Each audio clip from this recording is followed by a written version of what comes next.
Let's move on to the next question. Question number 16 ആണ് January 29 shift 1 ന്റെ question number 16. Let's look at it. Organic chemistry Clemmensen reduction carbonyl compounds in Clemmensen reduction ന്റെ question ആണ്. The product P formed in the following reaction is ഈ particular compound തന്നിട്ടുണ്ട്. ഇതിൽ ketone group ഉണ്ട്, ഇതിൽ aldehyde group ഉണ്ട്. Ketone ഗ്രൂപ്പും ഉണ്ട്, ആൽഡിഹൈഡ് ഗ്രൂപ്പും ഉണ്ട്. It's treated with zinc mercury in presence of zinc mercury amalgam in presence of HCl. അറിയാലോ ക്ലെമൻസൺ റിഡക്ഷൻ എന്തിനാണ് യൂസ് ചെയ്യുന്നത്? ക്ലെമൻസൺ വുൾഫ് കിഷ്ണർ ആൽഡിഹൈഡ്സിനെയും കീറ്റോൺസിനെയും ആൽക്കെയിൻസ് ആക്കാനായിട്ട്. എസ്റ്ററിനെ ഒന്നും തൊടില്ല. അത് ഇവിടെ ഇപ്പോൾ ഒരു എസ്റ്റർ ഗ്രൂപ്പ് ഉണ്ട്, എസ്റ്റർ ഗ്രൂപ്പിനെ ഒന്നും തൊടില്ല. ആൽഡിഹൈഡ്സിനെയും കീറ്റോൺസിനെയും ആൽക്കെയിൻസ് ആക്കും.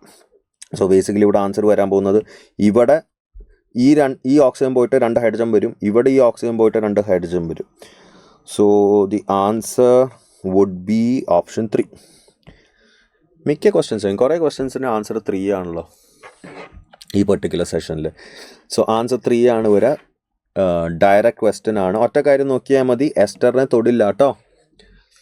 ഓരോ റെഡ്യൂസിങ് ഏജൻറ്റും ഓരോ ഓക്സിഡൈസിങ് ഏജൻറ്റും ആരൊക്കെ തൊടും ആരൊക്കെ തൊടില്ല എന്ന് അറിഞ്ഞിരിക്കണം. ഇപ്പോൾ ഫോർ എക്സാമ്പിൾ LaLH4 വെച്ചിട്ട് കാർബോക്സിലിക് ആസിഡ്സിനെയും ഡെറിവേറ്റീവ്സിനെയൊക്കെ റെഡ്യൂസ് ചെയ്യാം, പക്ഷേ NaBH4 വെച്ചിട്ട് അവരെ റെഡ്യൂസ് ചെയ്യാൻ പറ്റില്ല.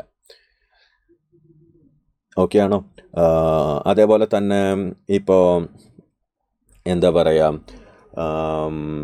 ഈ particular Clemmensen reduction Wolff Kishner reduction വെച്ചിട്ട് ആൽഡിഹൈഡ് കീറ്റോൺസിനെയൊക്കെ റെഡ്യൂസ് ചെയ്യാം. അതും എന്തിലേക്ക് മാറ്റുന്നുണ്ട്? ആൽക്കെയിൻസിലേക്ക് മാറ്റുന്നുണ്ട്. ഡൈബാൽ H വെച്ചിട്ട് എന്തിനൊക്കെ റെഡ്യൂസ് ചെയ്യാൻ പറ്റും, എന്തിനൊക്കെ റെഡ്യൂസ് ചെയ്യാൻ പറ്റില്ല, ഇതൊക്കെ അറിഞ്ഞിരിക്കണം. ഓക്കെ, കംപ്ലീറ്റ് റെഡ്യൂസിങ് ഏജൻസിനെയും ഓക്സിഡൈസിങ് ഏജൻസിൻ്റെയും ലിസ്റ്റ് യൂട്യൂബിലും ഞാൻ തന്നിട്ടുണ്ട് നിങ്ങൾക്ക്. അതേപോലെ തന്നെ ക്ലാസ്സുകളിലും ഞാൻ ലിസ്റ്റാക്കി തന്നിട്ടുണ്ട്, എന്തിനൊക്കെ തൊടും എന്തിനൊക്കെ തൊടില്ല എന്നുള്ളത്.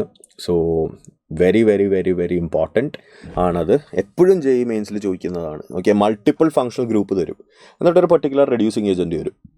അപ്പോൾ സ്റ്റുഡൻസ് കൺഫ്യൂഷൻ ആവും, ഇതിൽ ഏതൊക്കെ ആരൊക്കെ തൊടും ആരൊക്കെ തൊടില്ല, ആരൊക്കെ റെഡ്യൂസ് ചെയ്യും ആരൊക്കെ റെഡ്യൂസ് ചെയ്യില്ല. ഇവിടെ ഇപ്പോൾ LaLH4 ആയിരുന്നെങ്കിൽ എന്താ സംഭവിക്കുക? LaLH4 ആണെങ്കിൽ ഈ എസ്റ്ററിനെ റെഡ്യൂസ് ചെയ്യും.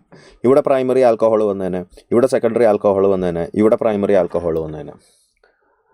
എന്നാൽ ഇവിടെ ഇപ്പോൾ NaBH4 ആയിരുന്നെങ്കിൽ ഇവിടെ സെക്കൻഡറി ആൽക്കഹോൾ വന്നേനെ, ഇവിടെ പ്രൈമറി ആൽക്കഹോൾ വന്നേനെ, എസ്റ്ററിനെ തൊടില്ല NaBH4. സോ അത് അറിഞ്ഞിരിക്കണം മക്കളെ, ഓരോ റെഡ്യൂസിങ് ഏജൻറ്റ്സ് എന്തൊക്കെയാണ് ചെയ്യുക എന്നുള്ളത്. സോ ബേസിക്കലി 66th വണ്ണിൻ്റെ ആൻസർ 3 ആണ്.